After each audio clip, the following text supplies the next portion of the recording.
Բարև ձեզ։ Հարկա անպատիվ կախման մեջ ընկնել այն տեսարանից, թե որ Ալիևն է ստորագրել Վաշինգտոնյան համաձայնագիրը։ Թրամփի առջև խոնարհ կանգնածը, թե ՄԱԿ-ի ամբիոնից ակլորացողը։ Այդ կոնտրաստով կարող են հրճվել Ադրբեջանում, բայց ոչ երբեք Հայաստանում։ Տեսնես գիտեն Ալիևի աճպարարությամբ Հայաստանում հիացողները իրենց վարկագիծը ինչպես է կոչվում։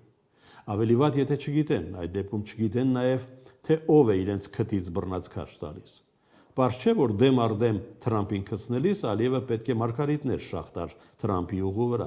Մնացյալ դեպքերում, երբ չի ճնշում սպիտակ տան լիդերի ամբիցիոզ ներկայությունը, կարելի է սղացնել Զանգեզուրի միջանցքը,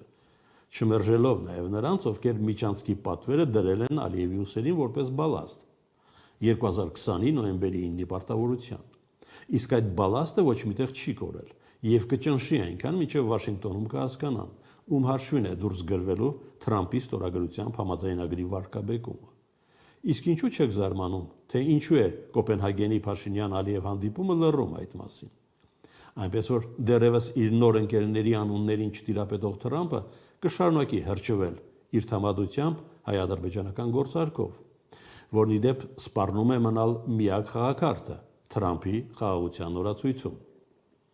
Ալյասկայի գործարքի տապալման եւ Պաղեստինի ավերակների կողքին։ Էլ չեմ ասում, եթե հանկարծ պարզվի, որ Պաղեստինի միջազգային ճանաչումը պատերազմի ահազանգ էր, այլ ոչ թե փրկության օղակ, որով մի ժամանակ կերակրում էին նաև Արցախի բնիկներին։ Հաջողություն։